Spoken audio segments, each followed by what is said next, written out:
Okay, so now let's talk about landing pages. I kind of alluded to this, again, you work really, really hard to get all this traffic. You get from Google, Bing, Yahoo, paid search, Twitter, social networks, email. Everything points to your website. Now they're on your website.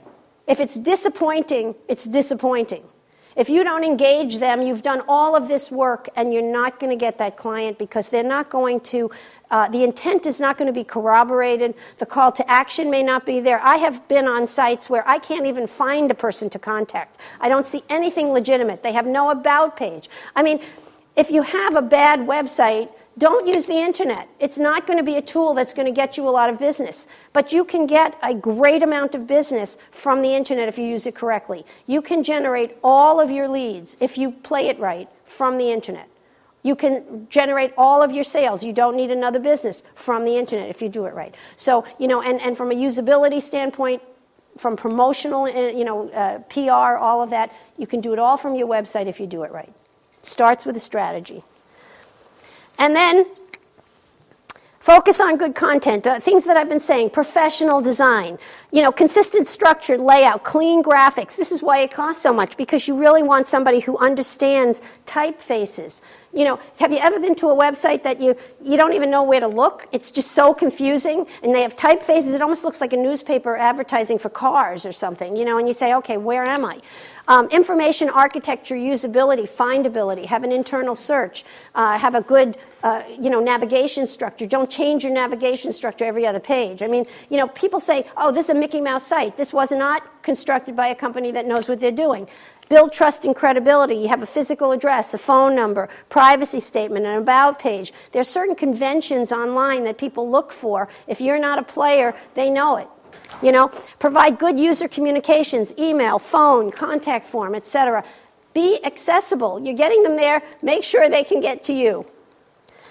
And here's basically what we consider a bad landing page. And the reason it's a bad landing page is somebody probably did a very, detailed search for a particular piece of equipment. And here they're giving you more choices of lots of equipment. And then you have other things, ads on this side, ads on that side.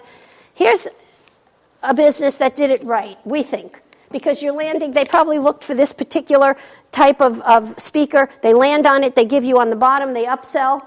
So here's an example of a better page. They have content about what that is about. So there's some product information there. And again, everything is really clear and clean and crisp, and the person doesn't get confused and think it's... No, actually not. Actually not.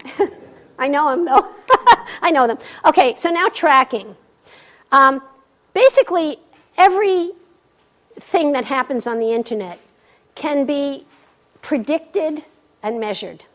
So before you even start, you can look at your opportunity, because all of those statistics have been collected probably for the last 15 years. And if you have the right tools, you have access to all of this information, and Google provides really wonderful, free tools.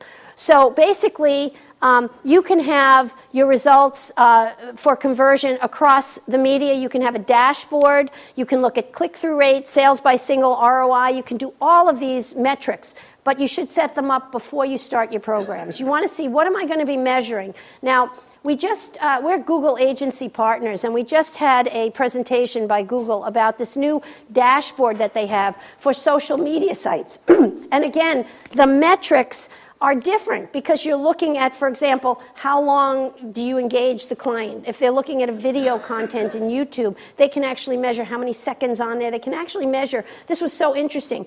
If somebody rewinds, let's say you're on YouTube, and somebody rewinds just the first part of that video 100,000 times, that's good for the marketer to know, because that's the piece of the video everybody's interested in. So when they do the next video, they might do this, some sort of stupid dance that somebody's doing, and it's got billions of views. And everybody just looks at that part over and over and over again. So for marketers, that's good information. Again, it's strategic information to look at, what should we do next? That's hitting the mark. So can we do something else like that? Is it going to be a one-time thing, or et cetera? So the metrics you use should be set up before you start your program. What am I going to be looking at? What do I want?